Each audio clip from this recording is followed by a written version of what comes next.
My sister's nails were digging into my arm when she shoved me toward the basement door, the cold metal knob slamming into my hip as she hissed, "If you won't sign it tonight, Maya, then you can freeze down there with him."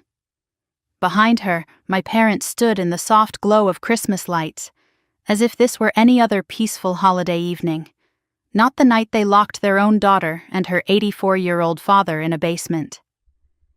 Outside, snow was falling in heavy curtains, coating the world in white silence. Inside, the house smelled of cinnamon and pine. Then the door slammed. The bolts slid. Darkness swallowed everything. The shock didn't hit me until the second breath of icy air poured down the stairs. I reached for my grandfather, his thin body trembling more violently than I had ever seen. Before I could speak, he gripped my hand with surprising force and whispered in the dark, "Quiet, Maya. They don't know what's behind that wall."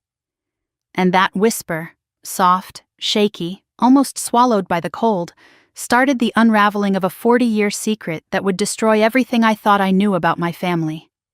I didn't move at first. The cold stunned me, slicing through my sweater as if the basement were made of winter itself. My fingers curled instinctively around Granddad's sleeve, guiding him carefully down the steep steps. Each wooden plank creaked under our weight, groaning like an old ship about to split. "Easy," I whispered. He nodded, breathing shallowly. The air smelled of damp concrete and forgotten things. A thin shaft of moonlight spilled from the tiny window at the top of the basement wall, just enough to outline the dust swirling around us. My breath was turning visible. His came out in weak bursts. I pressed my back against the door and pounded once. Nothing. I tried again. Silence. My parents didn't even linger to pretend they cared. They hadn't hesitated, not for a second, when Carla suggested handling the situation tonight so they could finally enjoy Christmas without drama. That's what I had become. Drama, trouble. A problem to be moved, restrained, silenced. Granddad squeezed my wrist, bringing me back into the moment. "Light switch?" he whispered. I slid my palm along the wall until I found it. The bulb flickered twice before humming to life, casting a pale orange glow over the cluttered basement. There were old holiday decorations, broken furniture, dusty boxes stacked against the far wall, and then a stretch of stone that looked older than the rest of the house. Granddad stared at that wall, his breathing uneven. "Sit," I said gently, settling him onto an old trunk. His hands shook, so I wrapped my scarf around his shoulders. "They can't keep us here forever. Leo lives next door. He'll check in. He always does." He didn't answer. He kept looking at that wall. I knelt down in front of him. "Granddad, why did you say that? What's behind the wall?" For a moment I saw fear, real fear, in his eyes. Then something else. Resolve. "I never wanted you to know," he whispered, "but tonight leaves me no choice." He struggled to stand. I quickly helped him up. Step by step, we crossed the cold concrete until we stood before the far wall. He pressed his trembling fingertips along the mortar until they stopped at a particular stone, one darker than the others. "This one," he murmured. "Push." I stared at him. "What? Is this some kind of storage space? A vent?" His expression hardened. "Push, Maya." So I did. At first nothing happened, then the stone shifted inward with a soft, grinding sound. Cold air rushed out, carrying a faint metallic scent. Inside the hollow space was a small metal tin, jet black, dented, cold as ice. It looked decades old. Granddad took it with both hands, clutching it to his chest like something sacred. My heartbeat stumbled. "What is that?" He slid down until he was sitting against the wall, breath shaky. "Everything I never told you," he said softly. "Everything your parents never bothered to ask." He opened the lid. Inside were folded papers, yellowed and fragile from time. I leaned closer, letting the faint bulb illuminate the first page. A birth certificate, but not Granddad's. I frowned at the name. Elias Ward. There was no Bennett. No trace of the last name he'd lived with for decades. My throat tightened. "Granddad, this isn't your name." "No," he whispered. "It isn't." He handed me the second paper, an adoption decree. The words hit me like a hammer. My grandfather, my rock, had been adopted in 1946 by the Bennett family. And then the third item, a photograph. A young man in a lab coat, standing beside scientific equipment I didn't recognize. His hair dark, his features sharp, his eyes, they looked like mine. "Who is this?" I whispered. "Your great-grandfather," Granddad said. "Adrian Ward, a brilliant scientist, a brave man, and a man who died because he refused to let his research become a weapon." The cold basement suddenly felt colder. "What research?" I asked, voice unsteady. He hesitated. "A project they later named Nova." The word dropped between us like a lead weight. "I was hidden," Granddad continued, "given a new identity so no one could connect me to him. And I promised myself I'd never talk about it, never put anyone in danger." He looked away. "But danger came anyway, because your parents want this house. And Carla, she's been snooping for years." I felt my stomach twist. Carla had always been competitive, jealous, selfish. But this? Locking us in a freezing basement on Christmas night because I refused to sign the house over? "How much does she know?" I whispered. "Not much," he said. "She only found an old notebook once, a decoy. But it was enough to make her suspicious, enough to make her greedy." I shook my head, trying to make sense of it all. "Granddad, why didn't you tell me sooner?" "Because the truth is heavy," he whispered. "And I wanted you to have a normal life. But your parents, they've never understood legacy. And Carla, she only sees money. She thinks this house is worth something material. She has no idea what your great-grandfather died for."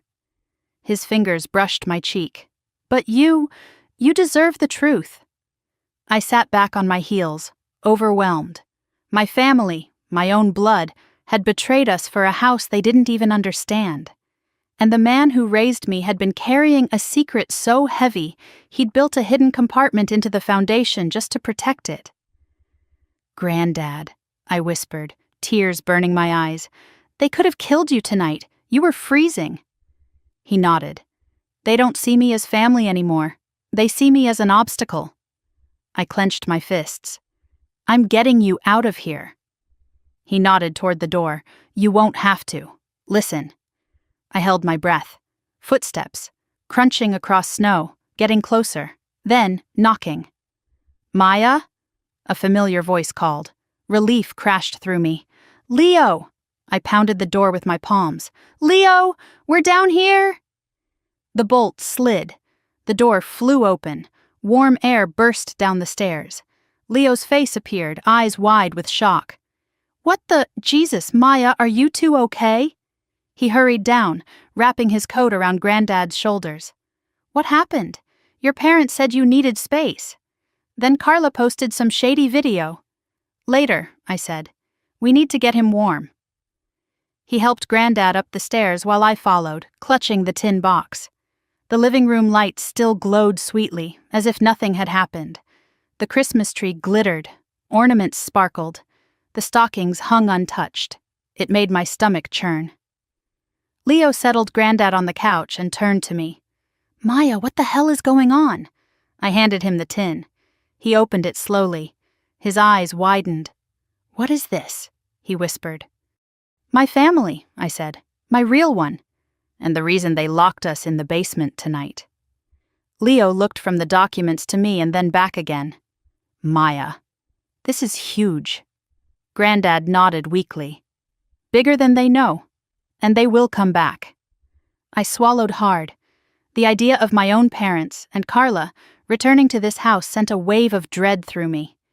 Leo stepped closer, voice steady. "You're not alone. Whatever this is, I'm with you." I felt something inside me shift.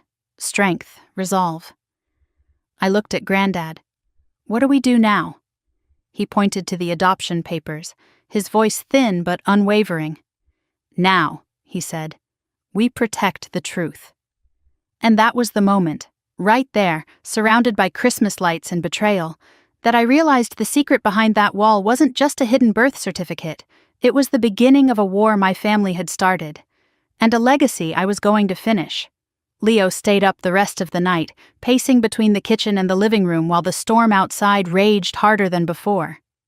Granddad slept fitfully under thick blankets on the couch, and every so often he murmured something, half a word, half a memory, before drifting back into silence. I sat at the dining table with the tin box open in front of me, the fragile papers spread carefully across its surface. Snow scratched softly against the windows like fingernails trying to get in. I kept glancing at the front door, afraid it would burst open again, afraid my parents or Carla would return to finish what they'd started. At around 6 a.m, the storm finally calmed. The air inside the house warmed slightly, thanks to Leo restarting the furnace and boiling water for tea. I had barely touched mine. My hands wouldn't stop trembling. Leo sat across from me.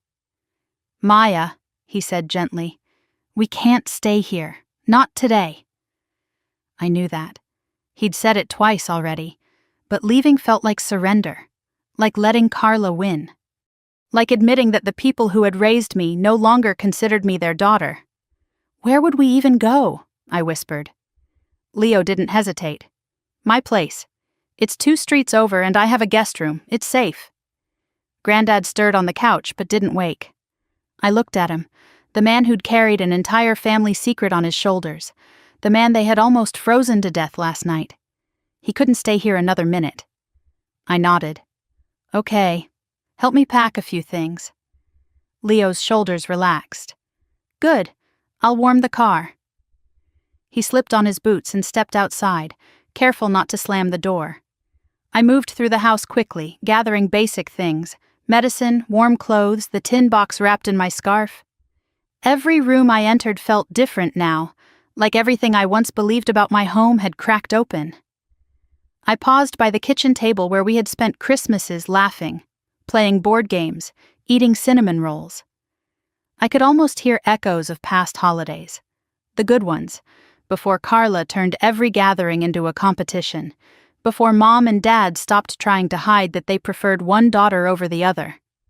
I swallowed hard. Maybe they always had. Granddad's weak voice broke my thoughts. "Maya, help me up." I ran to him. No, stay, I'll get Leo." He shook his head. "I need to stand. I won't let them push me into a corner again." I wrapped his arm around my shoulders, helping him slowly rise. He steadied himself with small breaths. "We must be careful today," he murmured.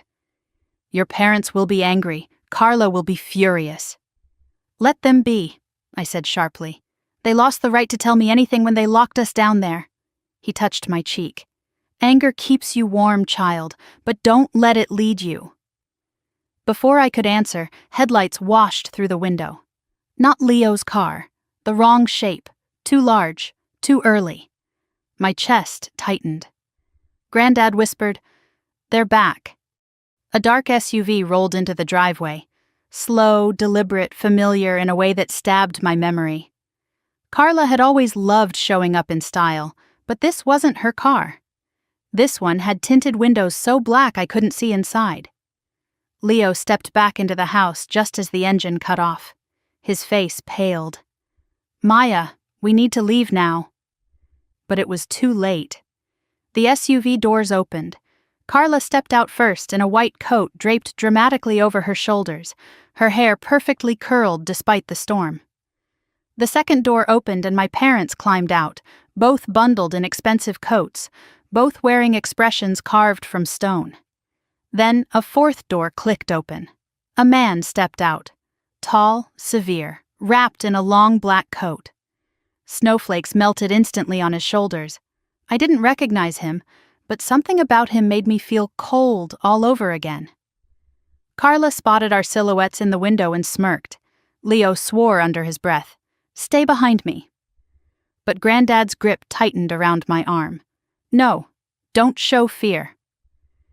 There was a sharp knock at the door, 3 aggressive raps. Leo moved to open it, but I grabbed his sleeve. I'll do it. He shook his head. Maya, I have to. I opened the door. Carla's smile was stretched too wide, bright and poisonous. Good morning, sis, she said sweetly. Rough night? Mom stood slightly behind her, eyes red but not from crying. More like from anger marinated overnight. Dad didn't even meet my gaze. The man in black scanned the room behind me like he was evaluating a crime scene. I lifted my chin. What do you want? Carla scoffed. Well, for starters, an apology. You made Mom cry all night. I made her cry? My voice cracked on the last word. Carla's eyes glittered. Yes, and Dad's been dealing with chest pains because of your little outburst yesterday. I stared at them. You locked us in a basement. Dad finally looked at me. You were hysterical, Maya. We didn't want you hurting yourself, or your grandfather. Leo stepped forward. You left them in sub-freezing temperatures. Dad frowned at him. This is a family matter. Leo crossed his arms. And I'm the neighbor who pulled them out before they slipped into hypothermia. Almost on cue, Granddad coughed. Carla's expression flickered, not with concern, but annoyance. Mom stepped toward me. Maya, honey, stop making this bigger than it is. We only want what's best for everyone. That's why you wanted me to sign the house over on Christmas Eve? Mom blinked, her facade slipping. Carla will be the one starting a family soon. She needs stability. And I don't, I bit out. Carla rolled her eyes. Here we go. I took a breath and stepped aside, letting them see Granddad on the couch. He looked small but alert, his eyes sharp even in exhaustion. Dad narrowed his gaze. What's that box? Before I could answer, the man in black spoke for the first time. His voice was low, even, unsettling. That, he said, is why we are here. My blood chilled. This man was no friend of my parents, he was something else entirely. Carla gestured to him proudly. This is Mr. Hale. He works with, let's just say, important people. He knows the true value of the house and what's inside it. Something you clearly don't understand. Granddad inhaled sharply, his entire body tensing. Leo leaned close to me. Do you know him? I whispered. No, but I think Granddad does. The man stepped forward, eyes never leaving Granddad. It has been a long time, Elias Ward. The room froze. Mom glanced between us, confused. Ward, his name is Bennett. Carla shot her a look. Mom, stop embarrassing us. Mr. Hale's smile was thin and ghost-like. No, his name was changed. For protection. Dad finally snapped, What the hell is this? Hale ignored him. Elias, I've come for what belongs to us. Granddad's fingers dug into the arm of the couch. I don't have it. Hale tilted his head. You do. You had direct access to Dr. Adrian Ward's unfinished work. The location of the missing materials is known only to you. And now, his eyes flicked to me, likely shared with your granddaughter. Every muscle in my body tightened. Carla stepped closer, arms folded smugly. See? I told you there was something here. Leo moved between me and Hale. You need to leave. Hale raised one eyebrow. I don't take instructions from children. Leo's jaw flexed. You're trespassing. Dad found his voice again. Mr. Hale is a guest. He's helping us understand the situation. I stared at them in disbelief. You brought a stranger into our home to steal something you don't even understand? Carla sneered. You're so dramatic. We're not stealing anything. We're just doing what's right. For whom? I snapped. For you. For the family, she shot back. For everyone. You're the only one keeping us from stability. My laugh was humorless. Stability? You locked an elderly man in a freezing basement. Carla waved her hand dismissively. He survived. Granddad coughed again, harsher this time. I moved to his side. We're leaving, I said. Now. Leo's car is ready. Dad stepped toward the couch, blocking Granddad from standing. He's not going anywhere. Leo grabbed Dad's arm. Back off. Hale raised a hand calmly. Enough. We are not here to fight. We are here to retrieve what was taken from Hale Tech decades ago. Your father hid it. I intend to recover it. Granddad lifted his head. Over my dead body. Dad scoffed. Oh, for God's sake, Dad, stop being dramatic. Whatever's in that box doesn't belong to you. Granddad's eyes filled with something I had never seen. Deep, burning rage. It belongs to my father and to Maya, not you. Dad's face twisted. Don't start with that garbage again. You were never a real ward. You were adopted into a better life, our life. And this is how you repay us? My entire body went cold. Carla chimed in. Dad, don't waste your breath. Grandpa's memory is going. He barely knows what year it is. Granddad's hand tightened around mine. Maya, he whispered. Go. Take the box. Don't let them. Hale moved toward us. Leo stepped in front, blocking him. And in that single second, I realized two things at once. My parents were never going to stop. And Hale was far more dangerous than any of us had realized. I grabbed the tin box, slung my bag over my shoulder, and pulled Granddad to his feet. We're leaving, I repeated, stronger this time. Hale's voice followed us as we moved toward the back door. You can run, he said calmly, but you cannot hide truth forever. It has a way of resurfacing. I didn't turn around. Leo opened the door. Snow whirled in. Cold air slapped my face. As we stepped into the storm, Granddad leaned close to me and whispered one last, trembling warning. Maya, whatever happens next, do not let him find the room beneath the floor. And with that, we disappeared into the winter morning, carrying the secret my family was willing to imprison us for, and a truth Hale was willing to destroy us to uncover. The snow was still falling when we reached Leo's house, soft and steady, muffling the world as if it wanted to hide us. My hands were numb by the time we got inside, but not from the cold. My nerves were shot, every muscle tight, every breath too shallow. Leo locked the door behind us, testing it twice before he finally turned around. Sit, he said gently, both of you. Granddad eased himself onto the couch, his breath wheezing a little. I knelt beside him and wrapped a blanket around his shoulders. His skin felt like paper, fragile and chilled. We're safe here, Leo said, pulling the curtains shut. They won't step foot on my property. For a moment I almost believed that, but Granddad shook his head, slow and grave. No place is safe if Hale is involved. Leo and I exchanged a look. Who is he? Leo asked. And how does he know you? Granddad didn't answer right away. His gaze drifted toward the tin box sitting on the coffee table, its metal surface scratched and old, containing secrets heavy enough to pull a family apart. I sat down across from him. Granddad, please, you need to tell us everything. He rubbed a hand over his face, the weight of years pressing down. I should have told you long ago, he whispered. But I was afraid the past would hunt us again. Leo leaned forward. Start wherever you can. Granddad nodded. His voice trembled as he began. When I was a young man, I didn't know anything about my real parents. I didn't know my name wasn't Bennett. It was Elias Ward. Everything changed when I turned 23 and a package arrived on my doorstep. No return address. Inside was a letter. His eyes glistened a little. The handwriting, I recognized it from photographs I'd found hidden away years earlier. It belonged to my father, Adrian Ward. My breath caught. He sent you something? He prepared it before he died, Granddad said. It was held by one of his colleagues, passed down.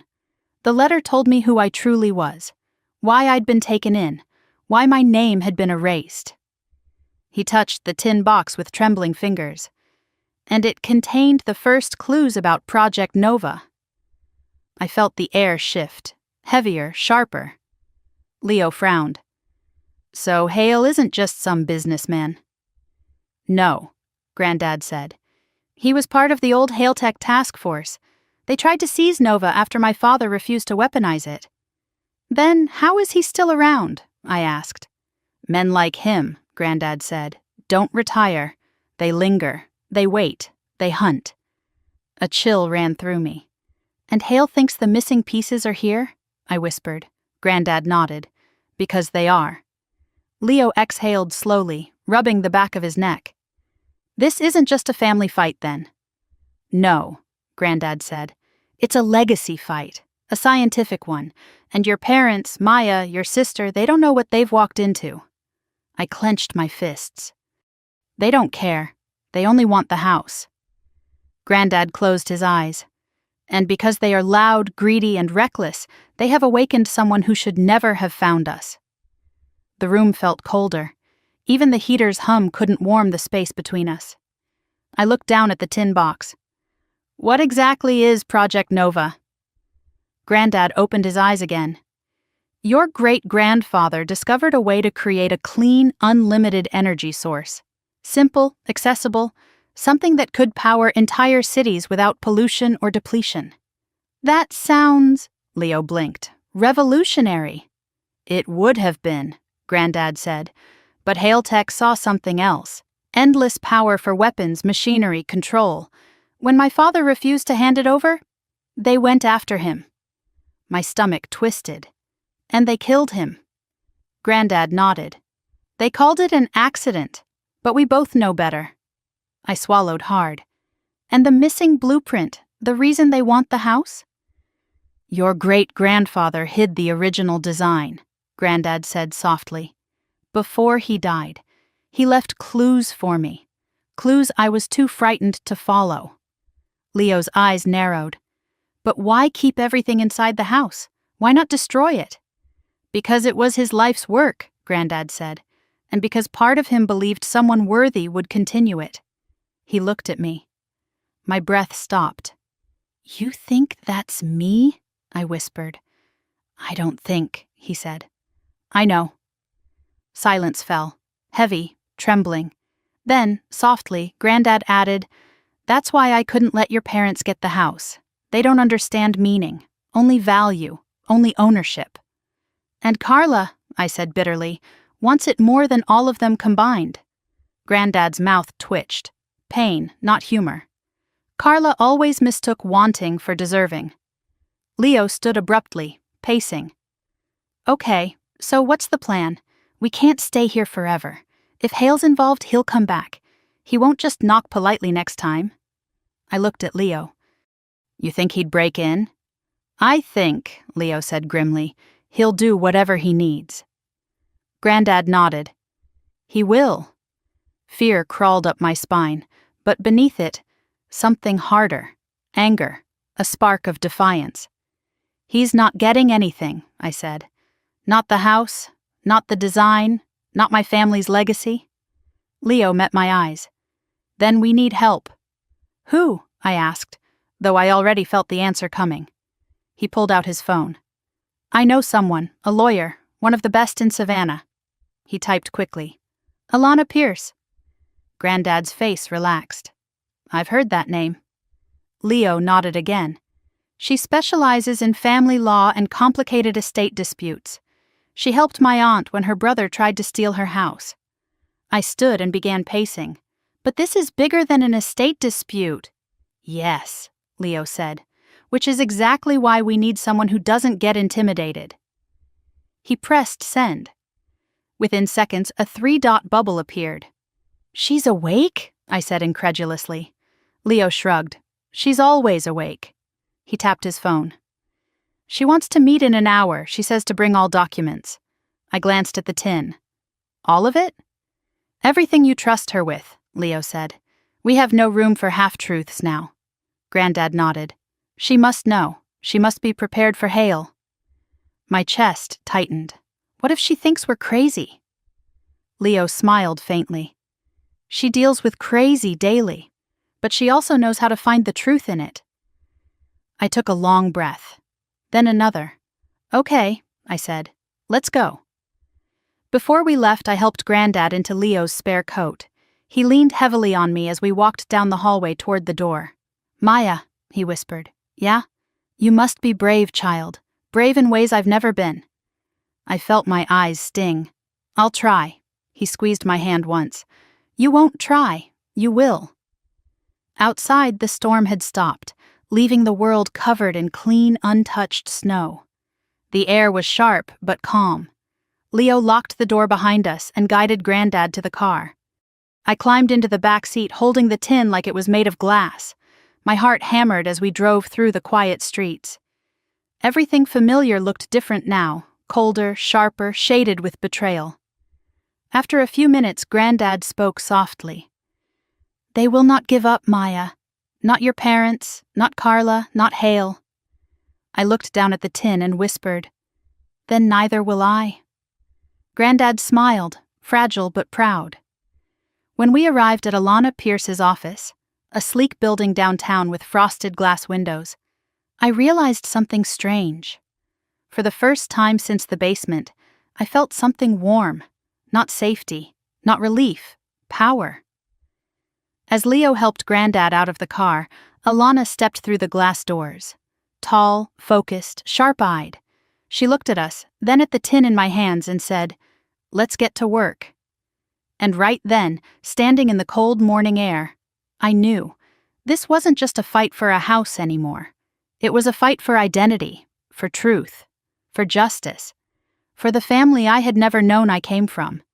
And I wasn't going to lose. The elevator doors slid open with a soft chime, and the three of us stepped into the warm, quiet hallway of Alana Pierce's office. The contrast to the freezing chaos we'd escaped felt surreal. Everything here smelled of polished wood and professionalism. A receptionist looked up, startled by the sight of us. Granddad leaning heavily on Leo, my hair still damp from melted snow, the tin box clutched tightly to my chest. Ms. Pierce is expecting you, she said immediately, rising to her feet. We followed her into a corner office overlooking downtown Savannah, the city still wrapped in the pale morning light. Alana Pierce stood with her back to us, reviewing documents spread across her desk. When she turned around, her sharp eyes traveled from my face to the tin box in my hands, then to Granddad's weakened posture. She didn't gasp, she didn't frown. She simply said, Close the door, Maya, sit down. Tell me everything. I lowered into the chair opposite her, my fingers trembling. Granddad sank into another, and Leo stood behind us like a quiet guardian. When I opened the tin box, Alana leaned forward, her expression shifting from curiosity to focus. Start from the beginning, she said. So I did. I told her about Christmas Eve, the fight in the kitchen, the accusation that I was complicating everything. The way my parents and Carla had cornered me, their voices rising in a familiar chorus of blame. How they'd dragged Granddad and me to the basement stairs and pushed us inside. How the bolt had slammed shut. How Granddad had whispered about the wall. How we'd found the tin. How Hale showed up this morning like a shadow from nowhere. I talked until my throat ached. When I finished, the room went silent. Alana picked up the birth certificate first, then the adoption decree, then the photo of Dr. Adrian Ward. She studied each one with an intensity that made the air feel different. Charged, electric. Finally, she said, Your family didn't just cross a line, they jumped off a cliff. I blinked. So, you believe me? She looked up, almost offended. Believe you? Maya, I see dozens of cases a month where families betray each other. But what your sister did, what your parents condoned, falls under multiple criminal categories. Elder abuse, false imprisonment, fraud, coercion, possibly conspiracy. You didn't need bruises for this to be criminal. Granddad cleared his throat. And Hale? Something flickered in Alana's eyes. I'm familiar with Hale Tech. Then you know what they're capable of, he whispered. She didn't deny it. I know enough. Leo crossed his arms. So, what's our next step? Alana took a slow breath. One step at a time. First, I need to understand the family dynamic. She turned to me. Maya, tell me about Carla. My stomach tightened. She's loud, smart, but only when it benefits her. She's always had this way of taking up space. Mom and Dad loved it. She never got in trouble. I was the one who stayed home, helped with Granddad, kept the peace. She ever act violent before? Alana asked. No, I said. At least not physically. She just took. Everything she wanted, she took. And they let her. Granddad nodded weakly. Carla is her mother's daughter. Alana scribbled notes. And your parents? I bit my lip. They made excuses for her, always. They used to be better. Before Carla hit high school, they were normal. Then they just kept feeding the fire. Leo muttered, They fed the wrong fire. A ghost of a smile touched Alana's lips. Okay, and do they know anything about Ward lineage? No, I said quickly. Not the truth. They just know Granddad inherited the house. They assume it's valuable because it's old or historic. But Carla found something years ago, a notebook, fake clues about some project, and she... My chest tightened. She never let it go. Alana sat back. And Hale? Granddad's hands trembled. He worked with my father, or rather against him. Which means he thinks this house holds the original blueprint, Alana concluded, which makes him dangerous. Her calmness terrified me and reassured me all at once. She tapped her pen. Here's how we approach this. 1. We remove your parents and sister from the equation legally. 2. We file charges. 3. We protect your grandfather and this house from Haletech's reach. My heartbeat quickened. Can that even be done? Yes, she said, but it won't be easy. Leo stepped forward. When do we start? Now. She reached for a fresh legal pad. First, I need detailed statements from all of you. I'll help file for an emergency protective order for Elias. Given the elder abuse and the attempted coercion, a judge should grant it quickly. And me? I asked quietly. Her eyes softened. You too. False imprisonment applies to you as well. I felt something warm flicker in my chest. Validation. Something I hadn't felt in years. Second, Alana continued, we'll need medical evaluations for your grandfather. Documentation of his weakened condition will strengthen our case. I'll set up an appointment, Leo said immediately. Third, she added, we anticipate retaliation. I swallowed. Carla won't stop.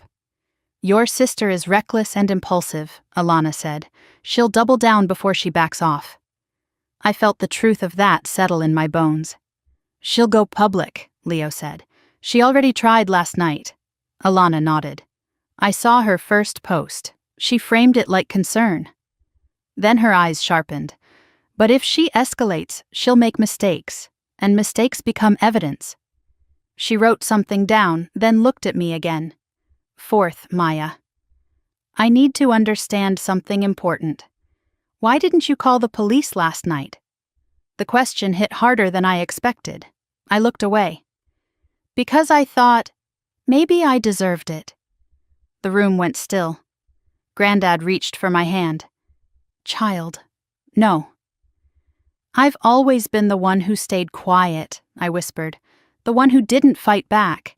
I thought I was the problem. They said I overreacted, that I made things difficult. And last night, when they locked us down there, I kept thinking maybe if I had just signed... Maya, Alana cut in, her voice firm, listen to me. People raised in dysfunctional families often internalize guilt. It's not your job to sacrifice your life for people who hurt you. Her words hit like warm water on frostbitten skin. Maya, she added gently, you didn't deserve anything. They committed crimes. You survived them. A tear slipped down my cheek. I brushed it away quickly. Leo rested a hand on my shoulder. You're not alone anymore. I nodded, breathing shakily. Alana stood and walked toward a cabinet, pulling out a thick binder. There's something else, she said. Your mother left a voicemail on my office line this morning. My blood froze. She said, Alana continued calmly, quoting from her notes, please call me back. My eldest daughter is unstable. She's being influenced by the wrong people. We just want to help her. My heart twisted. Of course she did. She's building a narrative, Alana said, painting herself as the victim and you as the problem. She always has, I whispered. But now, Alana said, we build your narrative, the truth. She handed me a tissue. And we start by protecting this house. Granddad looked up sharply. The house? Yes, she said. We will file a restraining order preventing your family from entering or claiming it. And next week, she held up the adoption decree, we will challenge the Bennett claim on the property title. Granddad's eyes filled with something like relief. You can do that? With these documents? Alana smiled. Easily. A knock at the door startled all of us. The receptionist poked her head in. Ms. Pierce? There's, an issue. Alana frowned. What kind of issue? The Bennett family is here, all three of them. They're demanding to speak with you. My breath caught. Granddad's fingers tightened around mine. Leo stepped closer, protective as ever. They followed us. Of course they did. They always did. Alana didn't panic. She set the binder down and straightened her coat. Good, she said. Let them in. My eyes widened. What? Why? Because, Alana replied calmly, it's time they understand exactly what they've triggered. She walked to the door, but before she opened it, she looked back at me. Maya, you don't have to say a word today, she said softly. Just watch. Let me handle them. I nodded, pulse racing. The door swung open. I heard Carla before I saw her. Maya is out of control, and we demand to see her immediately. Then her eyes landed on me. And her voice, so loud, so confident, broke into shards. Because for the first time she saw I wasn't sitting alone. She saw my lawyer. She saw Leo. She saw Granddad. She saw that I wasn't cornered anymore. And the look on her face told me everything. This was only the beginning. Carla pushed her way into the office as if she owned the building, dragging our parents behind her in a rush of perfume, indignation, and entitlement. Her heels clacked against the hardwood floor with the same rhythm she used to deliver insults, sharp, pointed, and impossible to ignore. Mom looked flustered, cheeks pink from either anger or embarrassment, while Dad maintained the stiff posture of a man convinced he was entirely justified. Alana closed the office door quietly, a calm contrast to the storm they carried with them. She positioned herself between them and us, like she'd done it 100 times before. Leo shifted closer to me, instinctively protective, and I felt Granddad's trembling hand grip my arm. Carla took one look at Granddad in the corner, wrapped in Leo's coat, and scoffed. Oh, for God's sake, you're playing the victim card again? Carla, Alana said evenly, please take a seat. No. Carla snapped the word like a whip. Not until I understand why you're interfering in our family matters. Dad stepped forward, jaw tight. Ms. Pierce, I think you're making a mistake entertaining all these claims. Mom forced a sad, worn-out expression. We're just worried about Maya. She's been acting unstable, and now she's hiding Grandpa from us. Granddad cut her off, voice thin but fierce. You locked us in a basement. The air froze. Carla waved her hand dismissively. It wasn't like that, and you know it. You two were hysterical. We were keeping things calm. Leo clenched his fists. I could almost feel the effort it took him not to lunge forward. Alana walked slowly to her chair, sat down, and folded her hands. Let's begin, she said. Since you chose to come here unannounced, I'd like to clarify the situation. Carla smirked. Oh, please do. Yesterday evening, Alana began, you forcibly confined your elderly father and your sister in a basement during a winter storm. Mom gasped. That is not true. We didn't confine anybody, Dad said. We were redirecting a dangerous situation. A dangerous situation, Alana repeated. Meaning, what exactly? All three exchanged glances, unprepared for follow-up. Carla recovered first. Maya was having an episode. I stared at her. What episode, Carla? She crossed her arms smugly. You refused to sign papers that would secure our family's future. You were yelling, acting irrational. You scared Mom.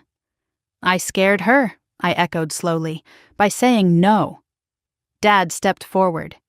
You don't understand how wills and inheritance work, Maya. There are complexities. No, Alana said flatly. There aren't. Dad blinked. Excuse me? What you did, Alana said, is called forced coercion for property transfer. That's a felony. Mom sucked in a breath. Carla rolled her eyes. Oh my God, you can't make a felony out of siblings fighting, she said. You're seriously being dramatic. Alana smiled. Dramatic? No. Thorough? Yes.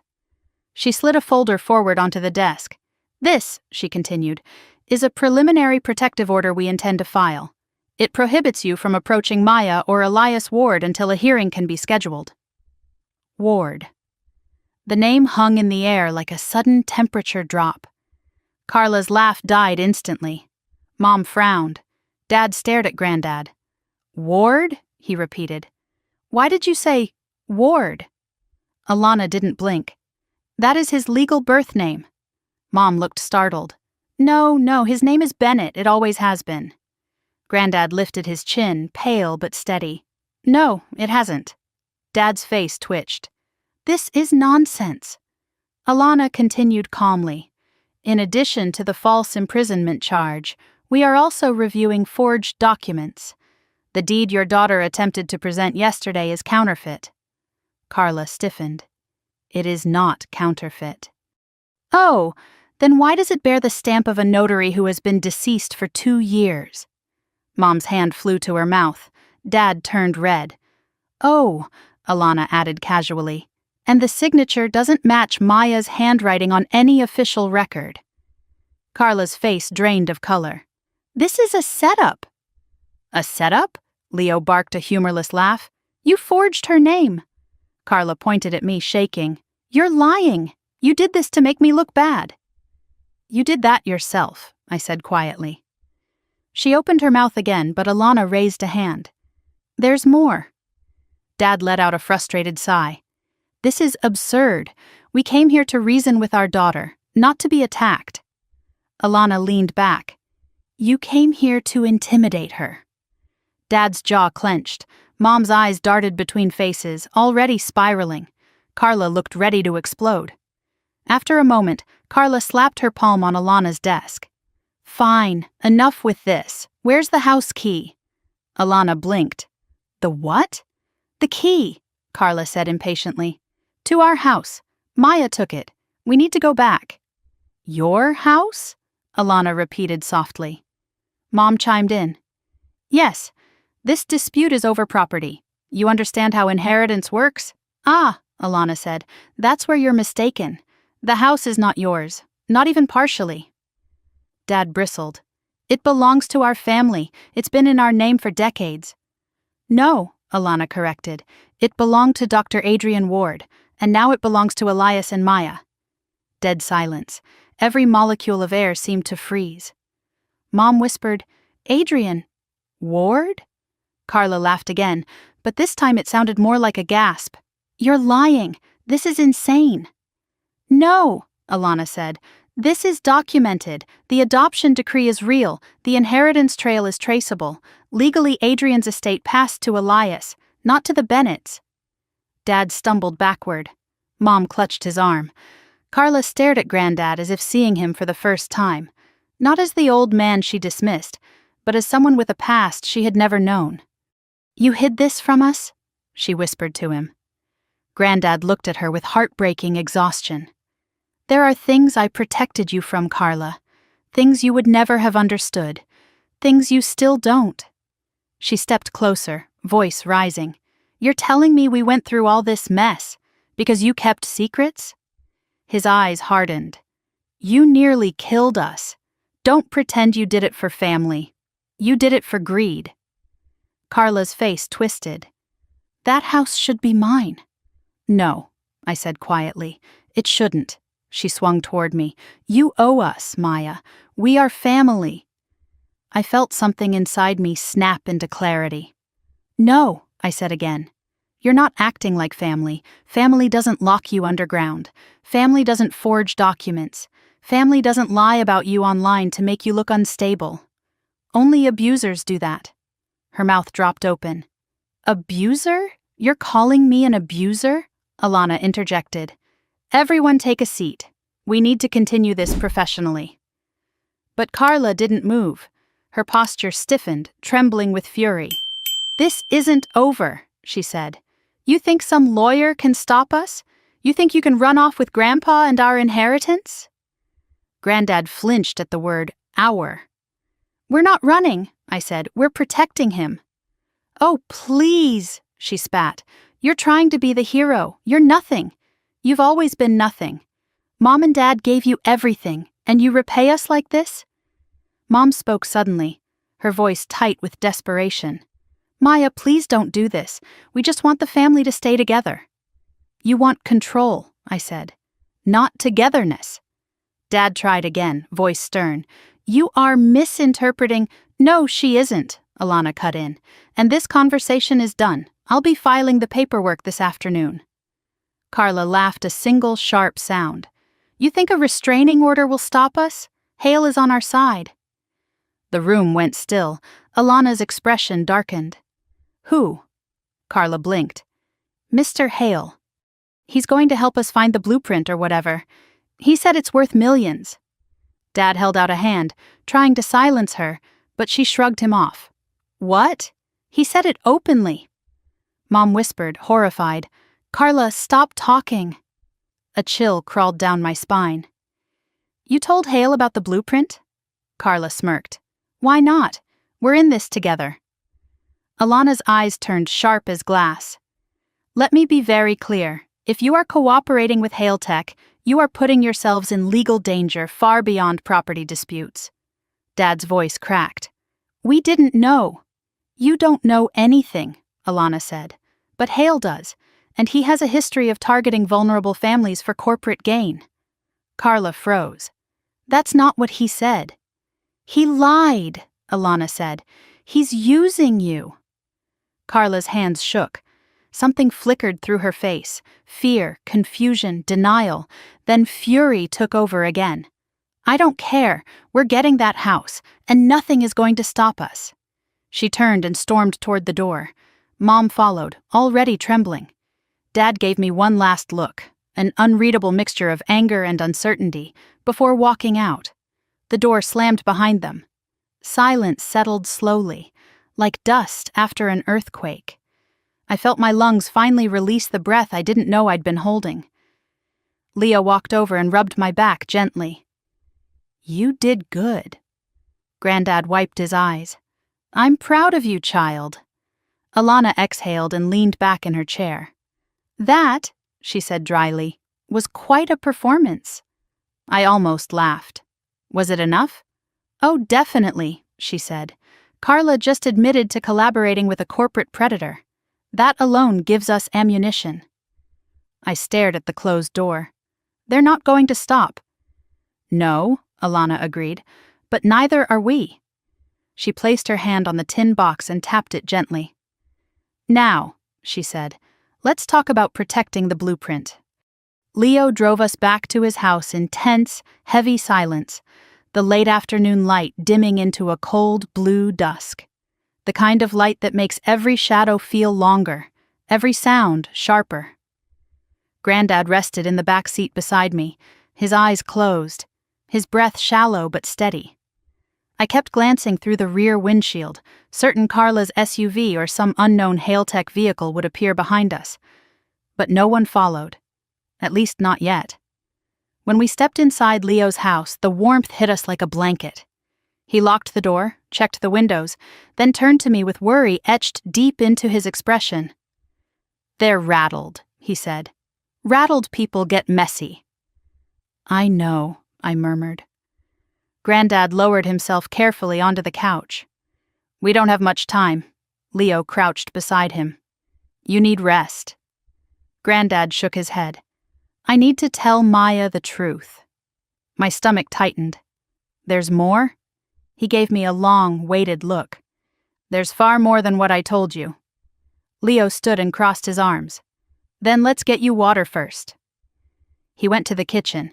Granddad patted the seat next to him. Come sit, child. My legs felt unsteady as I sat beside him. The tin box lay on the coffee table between us, a small metal coffin holding the past. "I didn't tell you everything this morning," he said quietly, "because I didn't want to overwhelm you. But after Alana confronted your parents, after Carla revealed she's dragged Hail Tech into this, I can't hide anything anymore." I braced myself.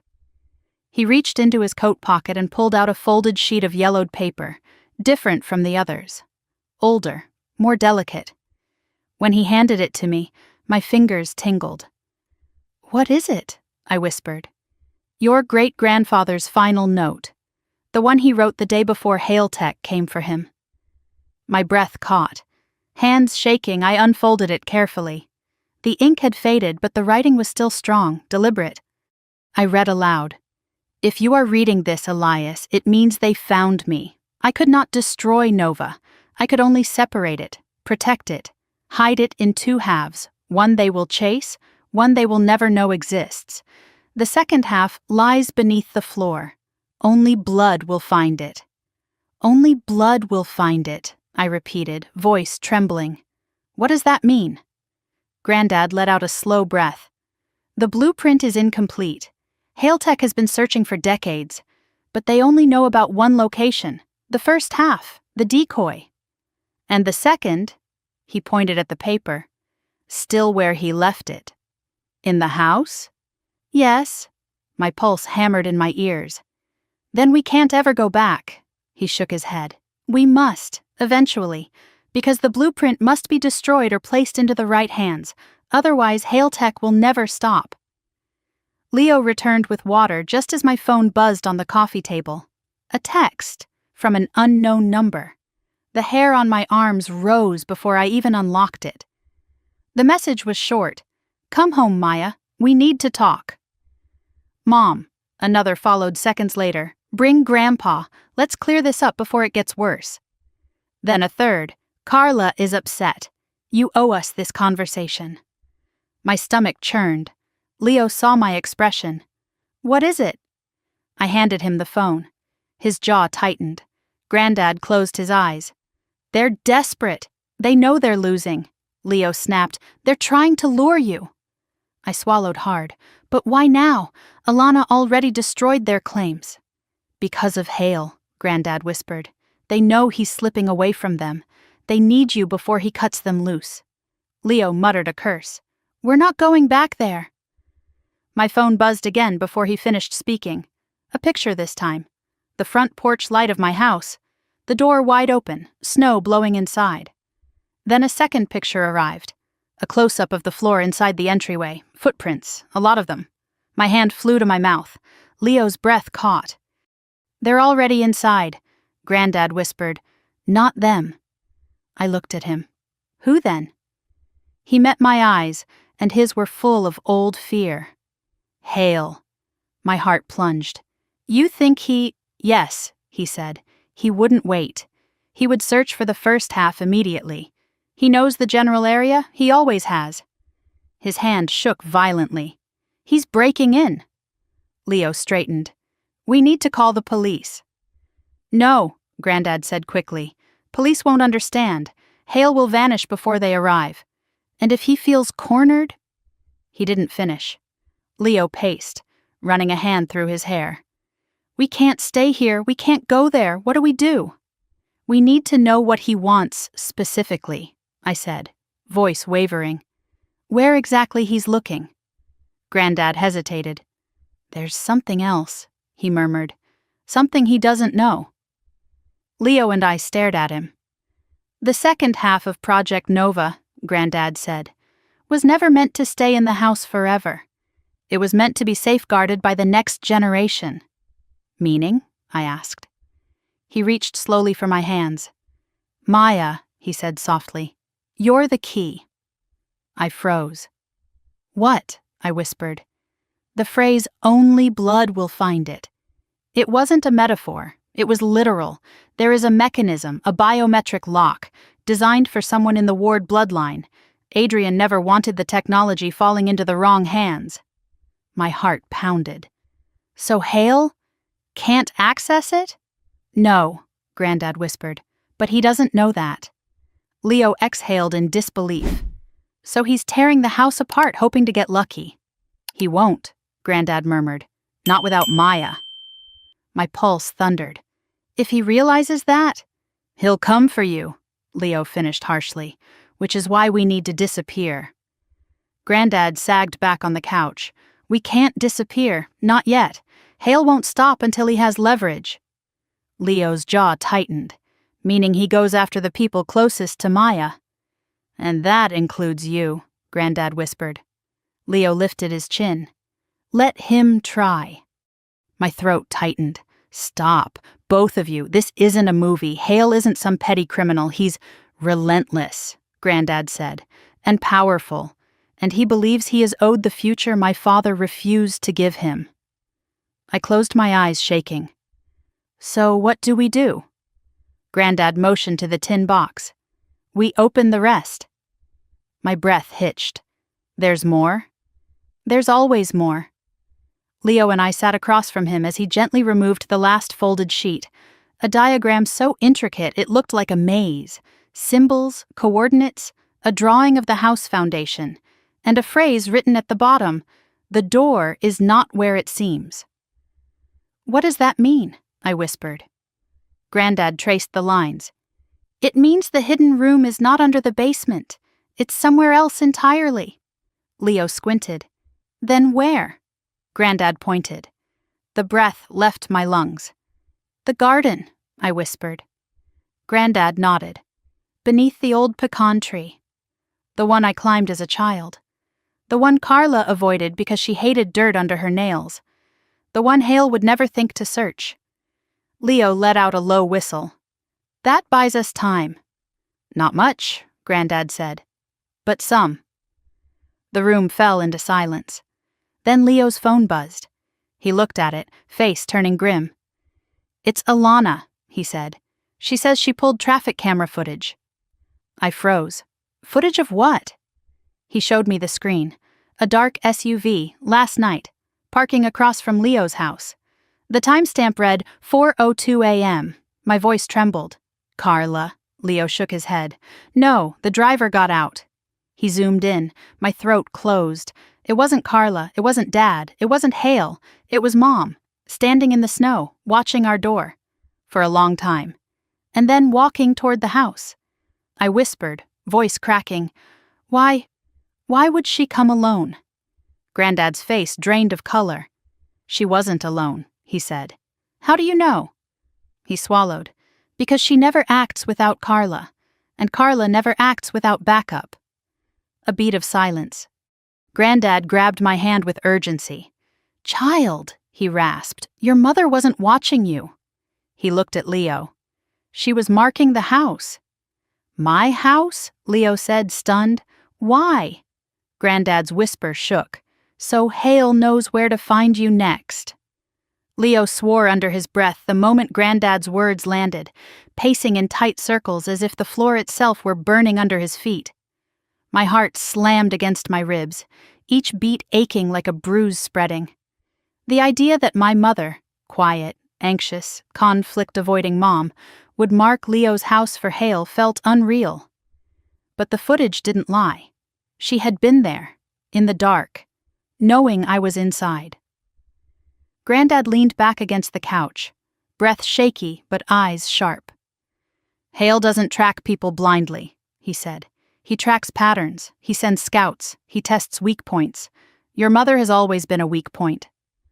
I sank into the armchair across from him.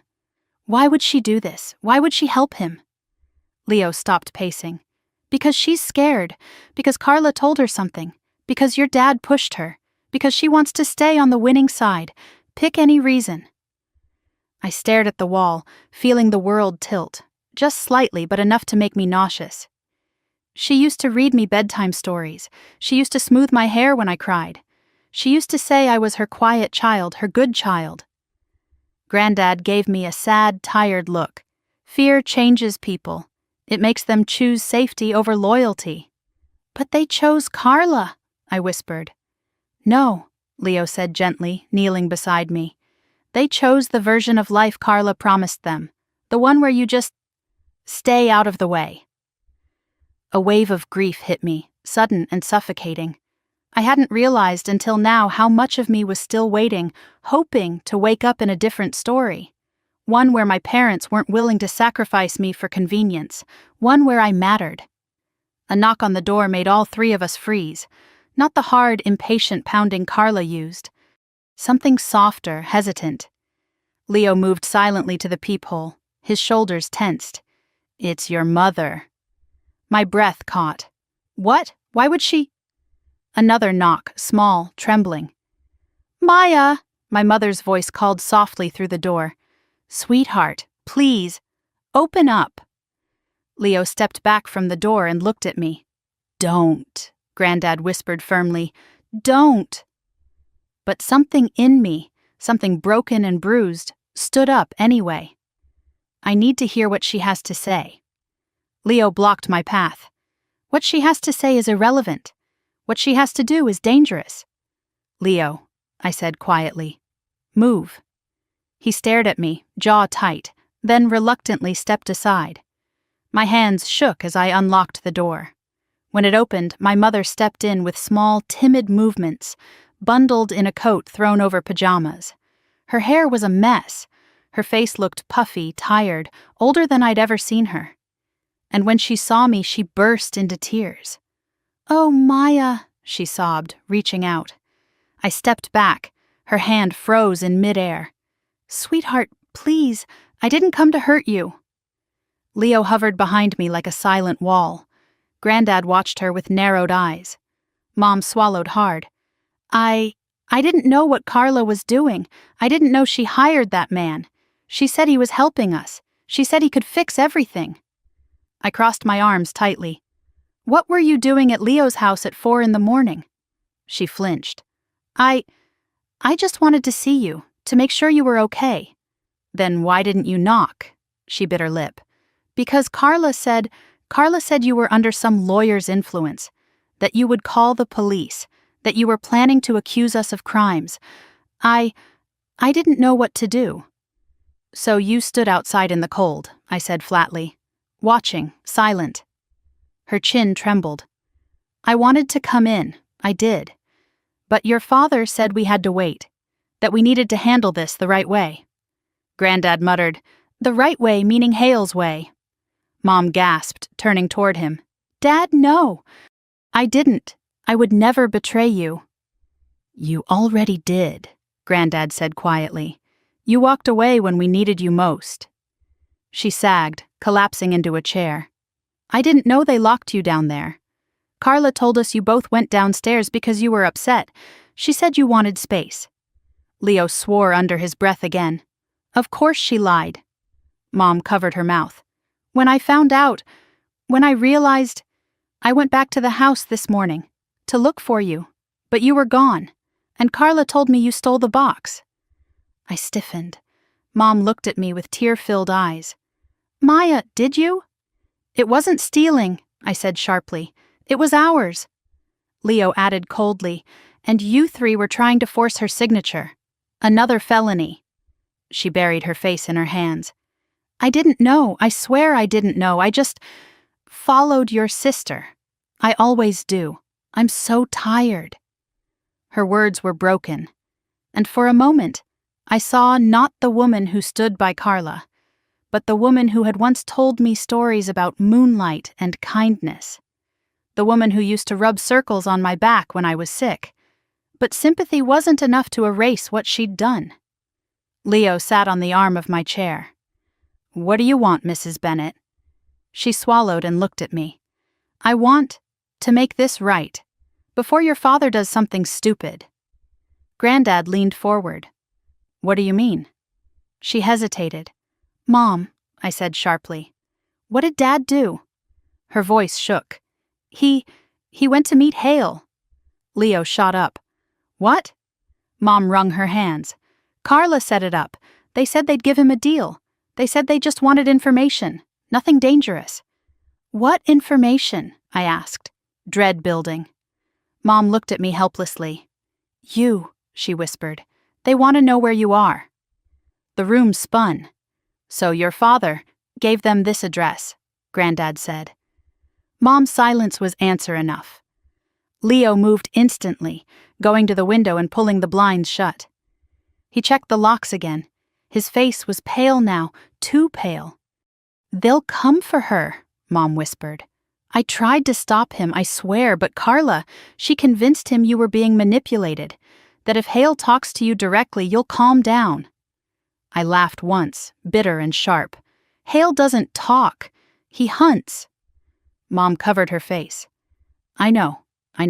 That's why I came. We have to leave. Now. Granddad's hand shook around his cane.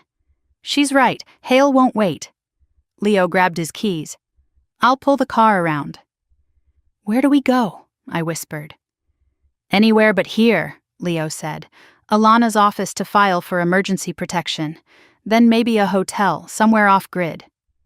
Mom looked at me desperately. Please, let me help you.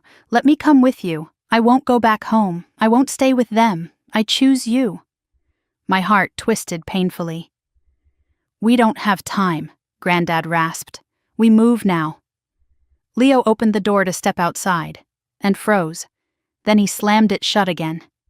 What? I whispered, panic surging. There's a car parked across the street, he said. Black, tinted windows. My stomach dropped.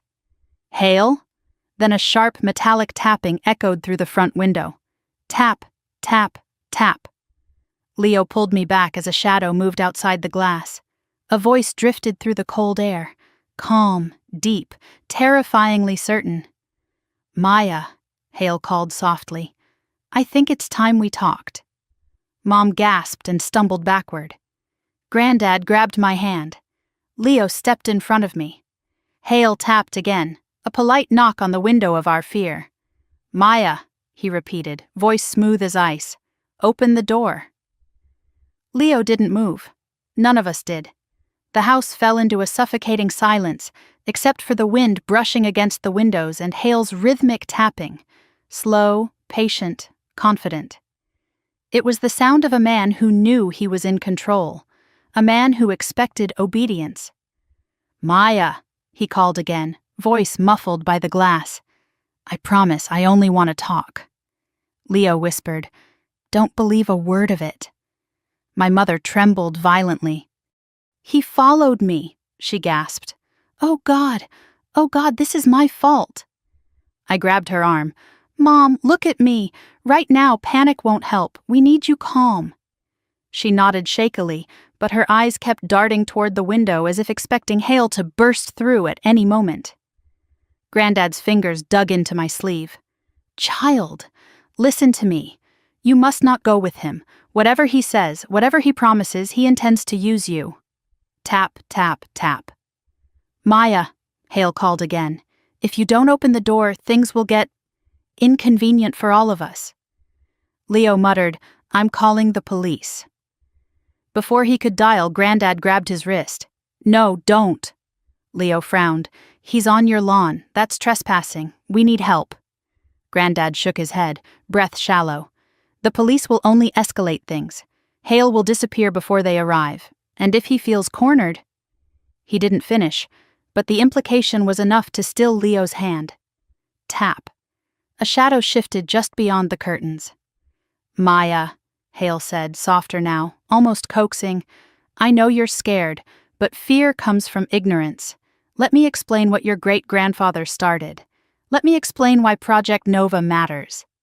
Hearing him say it, out loud, felt like ice water dripping down my spine.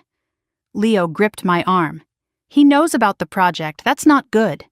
Granddad's voice went brittle. He knows enough, but not how to finish it. I swallowed hard. What does he want me for? Granddad's eyes locked on mine, full of ancient dread. Because only you can unlock the second half. Tap, tap. Hale's voice slid through the room like a knife slipping under a door. You don't have much time to decide. My mother sobbed softly. Leo leaned close. We're getting out. Back door, now. He moved quickly, ushering Mom toward the kitchen, but Granddad shook his head violently. No, not the back. Why? I whispered. Granddad's gaze darkened. Because Hale never comes alone. My stomach sank. You think someone's back there? Leo froze mid-step. He crept toward the kitchen window, lifting the corner of the curtain the smallest inch. He inhaled sharply. There's another car, he whispered. 2 men inside, not moving. Granddad's whisper trembled. He's boxing us in. Hale knocked on the window again, a gentle tap that felt like a threat. Maya, don't make this difficult. Your family already has. Leo stepped back from the window, breathing hard. We need another exit. My bedroom window, Mom said suddenly. It opens onto the side yard, no line of sight from either car. Leo nodded. Okay, that's an option. But how do we get Granddad out? I asked. We carry him, Leo said simply. Granddad protested weakly. I'm not helpless. You are right now, Leo said gently but firmly, and we're not leaving you behind. Suddenly, the tapping stopped. All of us held our breath. A full 10 seconds passed. Then Hale's voice came again, calm, cold, and too close. Maya, I'm coming in. My heart lurched. A hand twisted the front doorknob. He was testing it. Thank God Leo had locked it. Leo whispered, Go, now. He rushed to help Granddad stand as I grabbed the tin box and my coat.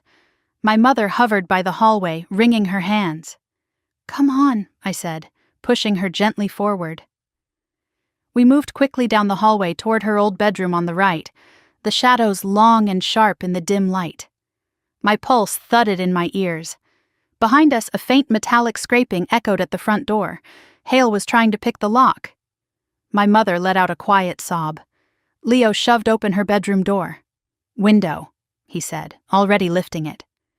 Cold air rushed in, carrying the sharp bite of winter. He helped Mom through first. She stumbled into the snow, staying low. Then he guided Granddad carefully, lifting him over the sill with surprising strength. I was last. As I climbed onto the windowsill, a loud cracking sound echoed through the house. Metal giving way. Hale had broken the lock. Maya! Leo hissed. Jump! I jumped into the snow just as footsteps sounded inside the house. Leo dropped out after me, landing hard. Then, silence.